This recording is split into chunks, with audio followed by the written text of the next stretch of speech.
What's up, everybody? Welcome back to the channel. Today we have to talk about something that's honestly getting out of control. Once again, Triple H, or as I call him, Triple Fraudulence, has exposed himself and the WWE product in the worst way possible. The man didn't even bother showing up to his own show, admitted he hasn't watched episodes of Raw, and instead was off at a comedy podcast while the company that he's supposed to be running is crumbling at the seams. This isn't just one mistake. This is a pattern, and it tells us everything we need to know about why WWE right now feels like a hollow, lazy, repetitive mess. So stick with me until the very end of this video because we're going to break down exactly what Triple H admitted, why it matters, and why WWE's current direction is a joke that fans should no longer ignore. Before we dive in, don't forget to hit that subscribe button, give this video a thumbs up, and drop your thoughts in the comments. I really want to hear your opinion on Triple H's latest antics and whether you think WWE can recover. Also, make sure to share this video with your fellow wrestling fans so they can join the conversation. All right, let's get into it. So let's start with the headline moment that set everybody off. Triple H went on the Pat McAfee show, Patrick McAfee if you want to be formal, and casually admitted he didn't even watch the most recent episode of Raw because he was too busy attending a Kill Tony comedy show. Kill Tony? Really? You're supposed to be the chief content officer of the biggest wrestling company in the world, and instead of being at work, instead of making sure your show doesn't tank, you're sitting at a comedy podcast? Tyrese Halliburton literally asked him about the Io Sky versus Stephanie Vanier contract signing, and Triple H flat out said, "I didn't see it yet." Excuse me? You didn't see it yet because you were at Kill Tony? This is the guy running WWE, the guy people told us to let cook, the guy who was supposed to save wrestling. Now, let me pause and ask you guys right now. Do you think Triple H is failing as WWE's leader, or do you think he's just stretched too thin? Comment below, I'll be reading and responding to as many as I can. And seriously, if you've been noticing the same lazy booking patterns I'm about to go through, smash that like button. Let's get this video to 1,000 likes so we can keep exposing the nonsense. All right, now here's the thing. This wasn't just a one-off. Triple H has been missing shows left and right. He wasn't backstage in Gorilla on Raw a few weeks ago. He missed the Raw just a couple days ago. He missed SmackDown not long before that.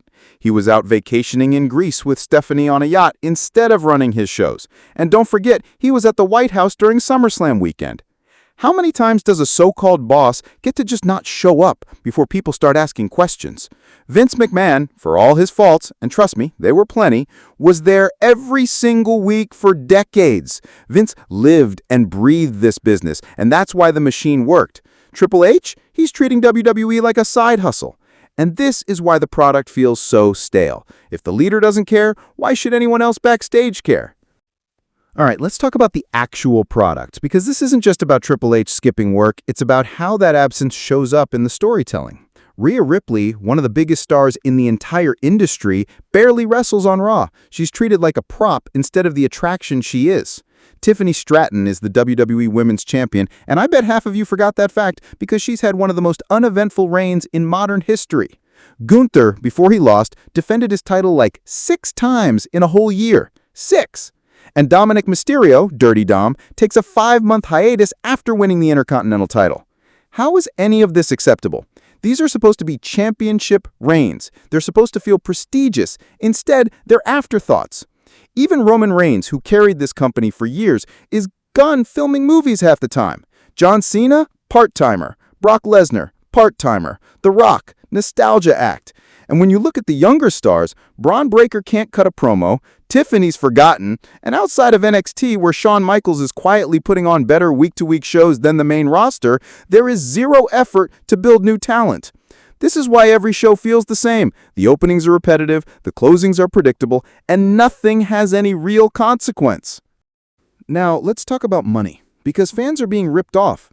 With WWE moving to ESPN in the US, you're expected to pay $30 per premium live event. $30. Multiply that by 12 shows a year, and you're at $360 annually on top of whatever else you're already paying for TV or streaming. And what are we getting for that $360? 4 or 5 matches on each card, most of them rushed, meaningless, or flat out bad. Let's be honest, which PLE this year has actually been worth $30? WrestleMania? Maybe? But SummerSlam? Mid at best. Payback? Forgettable. Clash at the Castle? Lazy booking. It's not worth it, and fans know it. That's why international viewership is already down. That's why US fans are already complaining. This is not sustainable, and yet Triple H sits there bragging about record gates while the quality of the product nosedives.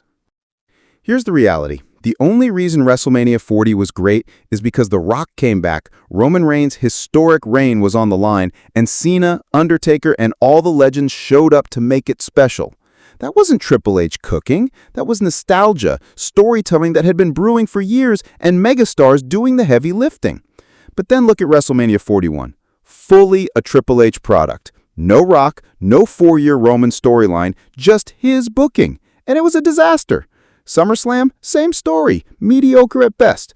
So can we stop pretending this guy is the savior of wrestling? He's not cooking. He's burning the kitchen down. At the end of the day, this isn't just complaining for the sake of complaining. This matters because WWE is supposed to be the standard bearer for professional wrestling. When the top company is lazy, the entire industry suffers. Fans deserve better, wrestlers deserve better, and right now Triple H is proving over and over again that he can't handle the job. He's inconsistent, he's absent, and when he is present, the product is uninspired. So, here's the real question for you guys. Is Triple H already a failure as WWE's leader, or does he still have time to turn it around? I want to hear from you in the comments. Don't hold back. If you enjoyed this breakdown, make sure to subscribe to the channel for more deep dives and rants like this. Hit that like button to support the grind, and share this video with every wrestling fan you know who is frustrated with the current product.